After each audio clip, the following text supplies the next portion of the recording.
सर्वमंगल मांगल्ये शिवे सर्वार्थ साधिके शरणे त्र्यंबके गौरी नारायणी नमोस्तुते। ओम श्री जगदम्बिकाय नमो नमः। ओम ऐं ह्रीं क्लीं चामुंडाय विच्चे। पिछले अध्याय की कथा में हम सभी ने सुना था कि राजा जन्मेजय व्यास जी से पूछने लगे, मुझे किस प्रकार शांति मिलेगी? मेरा मन अशांति की अग्नि में जल रहा है, मैं अब क्या करूं? यह मुझको बतलाइए। मुझ मंदभाग्य के पिता और अर्जुन के पुत्र परीक्षित अकाल मृत्यु को प्राप्त हुए हैं। हे महाभाग व्यास जी, युद्ध में होने वाली मृत्यु ही क्षत्रियों के लिए श्रेष्ठ होती है। हे व्यास जी, रण में अथवा घर में विधि पूर्वक होने वाली मृत्यु ही अच्छी मानी जाती है, किंतु मेरे पिता का वैसा मरण नहीं हुआ है। वे तो असहाय अवस्था में अंतरिक्ष में मृत्यु को प्राप्त हुए हैं। हे सत्यवती पुत्र, आप उनकी शांति की प्राप्ति का कोई उपाय मुझे बतलाइए, जिससे कि दुर्गति को प्राप्त हुए मेरे पिताजी शीघ्र ही स्वर्ग को चले जाएं। अब आज हम उससे आगे की कथा का श्रवण कर रहे हैं। सूत जी इस कथा को सुनाते हुए मुनियों से कहते हैं कि हे श्रेष्ठ विप्रवरों, राजा जन्मेजय का वचन सुनकर सत्यवती पुत्र व्यास जी ने सभा में उन राजा जन्मेजय से कहा कि हे राजन, सुनिए, मैं आपसे एक पुनीत, कल्याणकारक, रहस्यमय, अद्भुत तथा विविध कथानकों से युक्त देवी भागवत नामक पुराण कहूंगा। मैंने पूर्व काल में उसे अपने पुत्र शुकदेव को पढ़ाया था। मैं अपने परम रहस्यमय पुराण का श्रवण आपको कराऊंगा। सभी वेदों एवं शास्त्रों के सार स्वरूप तथा धर्म, अर्थ, काम और मोक्ष के कारणभूत इस पुराण का श्रवण करने से यह मंगल तथा आनंद प्रदान करने वाला होता है। यह सुनकर जन्मेजय बोले व्यास जी से कि हे प्रभो, यह आस्तिक किसका पुत्र था और यज्ञ में विघ्न डालने के लिए यह क्यों आया? यज्ञ में सर्पों की रक्षा करने के पीछे इसका क्या उद्देश्य था? हे महाभाग व्यास जी, उस आख्यान को विस्तार पूर्वक मुझे बताइए। हे सुवर्त, उस संपूर्ण पुराण को भी विस्तार के साथ कहिए मुझसे। तब यह सुनकर व्यास जी उससे बोले कि जरत्कारु एक शांत स्वभाव वाले ऋषि थे। उन्होंने गृहस्थ जीवन अंगीकार नहीं किया था। उन्होंने एक बार वन में एक गड्ढे के भीतर अपने पूर्वजों को लटकते हुए देखा। तदंतर पूर्वजों ने उनसे कहा कि हे पुत्र, तुम विवाह कर लो, जिससे कि हमारी परम तृप्ति हो सके। तुम सदाचारी पुत्र के ऐसा करने पर हम लोग निश्चित रूप से दुख मुक्त होकर स्वर्ग की प्राप्ति कर लेंगे। यह सुनकर जरत्कारु ने उनसे कहा कि हे मेरे पूर्वजों, जब मुझे अपने समान नाम वाली तथा अत्यंत ही वर्षवर्तनी कन्या बिना मांगे ही मिलेगी, तभी मैं विवाह करके गृहस्थी बसाऊंगा। यह मैं आपसे सत्य सत्य कह रहा हूँ। उनसे ऐसा कहकर ब्राह्मण जरत्कारु तीर्थाटन के लिए चल पड़े। उसी समय सर्पों को उनकी माता ने श्राप दे दिया कि वे अग्नि में गिर जाएं। कश्यप ऋषि की कद्रु और विंता नाम की दो पत्नियां थीं। सूर्य के रथ में जुते हुए घोड़े को देखकर वे आपस में वार्तालाप करने लगी। उस घोड़े को देखकर कद्रु ने विंता से यह कहा कि हे कल्याणी, यह घोड़ा किस रंग का है? यह मुझे तुम शीघ्र ही सही सही बताओ। तब विंता उसे बोली कि यह अश्वराज श्वेत रंग का है। हे शुभे, तुम इसे किस रंग का मानती हो? तुम भी इसका रंग बता दो, तब हम दोनों आपस में इस पर शर्त लगाएंगे। यह सुनकर कद्रु बोली कि हे शुभ मुस्कान वाली, मैं तो इस घोड़े को कृष्ण वर्ण का समझती हूँ। हे भामिनी, आओ मेरे साथ तुम शर्त लगाओ। जो शर्त हारेगी वह दूसरी की दासी होना स्वीकार करेगी। सूत जी मुनियों से आगे बोले, हे मुनियों, कद्रु ने अपने सभी आज्ञाकारी सर्प पुत्रों से कहा कि तुम सभी लिपटकर उस घोड़े के शरीर में जितने बाल हैं उन्हें काला कर दो। उनमें से कुछ सर्पों ने कहा कि माता, हम ऐसा नहीं करेंगे। यह सुनकर कद्रु ने क्रोधित होकर उन सर्पों को श्राप दे दिया कि तुम लोग जन्मेजय के यज्ञ में हवन की अग्नि में गिर पड़ोगे। अन्य सर्पों ने माता को प्रसन्न करने की कामना से उस घोड़े की पूंछ में लिपटकर अपने विभिन्न रंगों से घोड़े को चितकबरा कर दिया। तदंतर दोनों बहनों ने साथ साथ जाकर घोड़े को देखा। उस घोड़े को चितकबरा देखकर विंता बहुत दुखी हुई। उसी समय सर्पों का आहार करने वाले महाबली विंता पुत्र गरुड़ जी वहां पर आ गए। उन्होंने अपनी माता को दुखित देखकर उनसे पूछा, हे माता, आप बहुत उदास क्यों हैं? आप मुझे रोती हुई प्रतीत हो रही हैं। हे सुनैने, मेरे एवं सूर्य सारथी अरुण के सदृश पुत्रों के जीवित रहते हुए यदि आप दुखी हैं, तब हमारे जीवन को तो धिक्कार है। यदि माता ही परम दुखी हो तो पुत्र के उत्पन्न होने से भला क्या लाभ है? हे माता, आप मुझे अपने दुख का कारण बताइए, मैं आपको दुख से मुक्त करूंगा। यह सुनकर विंता बोली कि हे पुत्र गरुड़, मैं अपनी सौत की दासी हो गई हूँ, अब व्यर्थ में मारी गई। अब मैं क्या कहूँ? वह मुझसे अब कह रही है कि मैं उसे अपने कंधे पर ढोऊं। हे पुत्र गरुड़, मैं इसी कारण से दुखी हूँ। यह सुनकर गरुड़ जी बोले अपनी माता से कि वे जहाँ भी जाने की कामना करेंगी, उनको मैं ढोकर वहां पर ले जाऊंगा। हे कल्याणी माता, आप शोक न करें, मैं आपको निश्चिंत कर देता हूँ। व्यास जी राजा जन्मेजय से आगे कहते हैं कि गरुड़ के द्वारा ऐसे कहे जाने पर विंता उसी समय कद्रु के पास चली गई। महाबली गरुड़ भी अपनी माता विंता को दास्य भाव से मुक्ति दिलाने के उद्देश्य से कद्रु को उसके पुत्रों के सहित अपनी पीठ पर बैठाकर सागर के उस पार लेकर चले गए। वहां जाकर गरुड़ ने कद्रु से कहा कि हे जननी, आपको बारंबार प्रणाम है। अब आप मुझे यह बताइए कि मेरी माता दासी भाव से निश्चित ही कैसे मुक्त होंगी।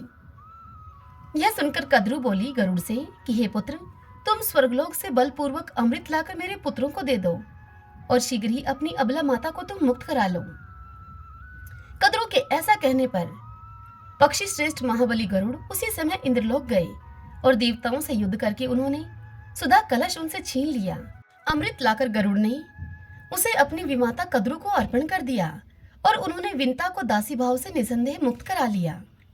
जब सभी सर्प स्नान करने के लिए चले गए, तब इंद्र ने अमृत चुरा लिया। इस प्रकार गरुड़ के प्रताप से विंता दासी भाव से छूट गई।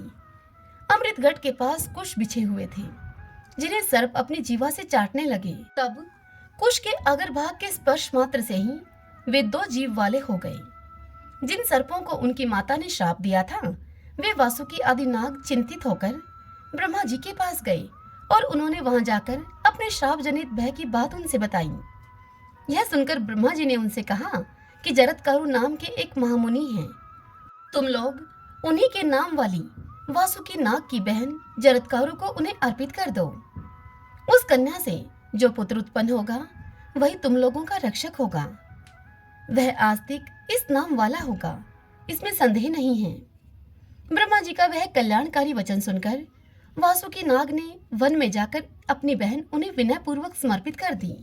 तब जरत्कारु मुनि ने उसे अपने ही समान नाम वाली जानकर वासुकी नाग से कहा कि जब भी यह मेरा अप्रिय करेगी, तब मैं इसका परित्याग कर दूंगा। वैसी प्रतिज्ञा करके जरत्कारु मुनि ने उस जरत्कारु को पत्नी के रूप से ग्रहण कर लिया। वासुकी नाग भी अपनी बहन उन्हें प्रदान करके आनंद पूर्वक अपने घर को लौट गए। हे परंतप जन्मेजय, मुनि जरत्कारु उस महावन में सुंदर पर्ण कुटी बनाकर उसके साथ रमण करते हुए सुख भोगने लगे। एक समय मुनि श्रेष्ठ जरत्कारु भोजन करके विश्राम कर रहे थे। वासुकी नाग की बहन सुंदरी जरत्कारु भी उनके पास वहीं पर बैठी हुई थी। मुनि ने उसे कहा कि हे कांते, तू मुझे किसी भी प्रकार जगाना मत। तब उस सुंदर दांतों वाली से ऐसा कहकर वे मुनि सो गए। सूर्य अस्ताचल को प्राप्त हो गए थे, अर्थात सूर्यास्त हो गया था। संध्या वंदन का समय उपस्थित हो जाने पर धर्म लोभ के भय से डरी हुई जरत्कारु सोचने लगी, जो कि अब जरत्कारु मुनि की पत्नी बन चुकी थी और वह पहले वासुकी नाग की बहन थी। वह अब जरत्कारु सोचने लगी कि मैं क्या करूं, मुझे शांति नहीं मिल रही है। यदि मैं इन्हें जगाती हूँ तो ये मेरा परित्याग कर देंगे, और यदि मैं इनको नहीं जगाती हूँ तो यह संध्याकाल व्यर्थ ही चला जाएगा। धर्म नाश की अपेक्षा त्याग श्रेष्ठ है, क्योंकि मृत्यु तो निश्चित है ही। धर्म के नष्ट होने पर मनुष्यों को निश्चित ही नरक में जाना पड़ता है। अपने मन में ऐसा निश्चय करके उस स्त्री जरत्कारु ने उन मुनि जरत्कारु को जगाया और उनसे कहा कि हे सुवर्त, उठिए उठिए, अब संध्याकाल भी उपस्थित हो गया है।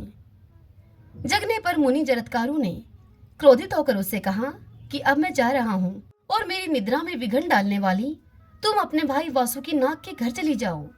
मुनि के ऐसा कहने पर भय से कांपती हुई उस जरत्कारु ने कहा कि हे महातेजस्वी, मेरे भाई वासुकी ने जिस प्रयोजन से मुझे आपको सौंपा था, वह प्रयोजन अब कैसे सिद्ध होगा। तदंतर मुनि ने शांत चित होकर जरत्कारु से कहा कि वह तो है ही।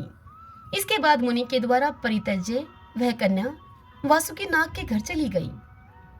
भाई वासुकी के पूछने पर उसने पति के द्वारा कही गई वह बात उनसे यथावत कह दी और वह यह भी बोली कि अस्ति, ऐसा कहकर वे मुनिश्रेष्ठ मुझको छोड़कर चले गए। यह सुनकर वासुकी नाग ने सोचा कि मुनि सत्यवादी हैं। तत्पश्चात पूर्ण विश्वास करके उन्होंने अपनी उस बहन को अपने यहाँ आश्रय प्रदान किया। हे कुरुश्रेष्ठ जन्मेजय, कुछ समय के बाद मुनि बालक उत्पन्न हुआ और वह आस्तिक नाम से विख्यात हुआ। हे नरश्रेष्ठ, पवित्र आत्मा वाले उन्हीं आस्तिक मुनि ने अपने मृत पक्ष की रक्षा के लिए आपका सर्प यज्ञ रुकवाया है। हे महाराज, ययावर वंश में उत्पन्न और वासुकी की बहन के पुत्र आस्तिक का आपने सम्मान किया। यह तो बड़ा ही उत्तम कार्य किया है आपने। हे महाबाहो, आपका कल्याण हो। आपने संपूर्ण महाभारत सुनी, नानाविध दान किए और मुनिजनों की पूजा की। हे भूपश्रेष्ठ, आपके द्वारा इतना महान पुण्य कार्य किए जाने पर भी आपके पिता स्वर्ग को प्राप्त नहीं हुए और न ही आपका संपूर्ण कुल पवित्र हो सका। अतः हे महाराज जन्मेजय, आप भक्ति भाव से युक्त होकर देवी भगवती के एक विशाल मंदिर का निर्माण कराइए, जिसके द्वारा आप समस्त सिद्धि को प्राप्त कर लेंगे। सर्वस्व प्रदान करने वाली भगवती दुर्गा परम श्रद्धा पूर्वक पूजित होने पर सदा ही वंश वृद्धि करती हैं तथा राज्य को सदा स्थिरता प्रदान करती हैं। हे नृपश्रेष्ठ, विधि विधान के साथ देवी यज्ञ करके आप श्रीमद देवी भागवत नामक महापुराण का श्रवण कीजिए। अत्यंत पुनीत, भवसागर से पार उतारने वाली, लौकिक तथा विविध रसों से संप्रक्त उस कथा को मैं आपको सुनाऊंगा। हे राजन, संपूर्ण संसार में इस पुराण से बढ़कर अन्य कुछ भी श्रवणीय नहीं है और भगवती के चरणारविंद के अतिरिक्त अन्य कुछ भी आराधनीय नहीं है। हे नृपश्रेष्ठ, जिनके प्रेम पूरित हृदय में सदा भगवती विराजमान रहती हैं, वे ही सौभाग्यशाली, ज्ञानवान एवं धन्य हैं। हे भारत, इस भारत भूमि पर वे ही लोग सदा दुखी दिखाई देते हैं जिन्होंने कभी भी महामाई अंबिका की आराधना नहीं की है।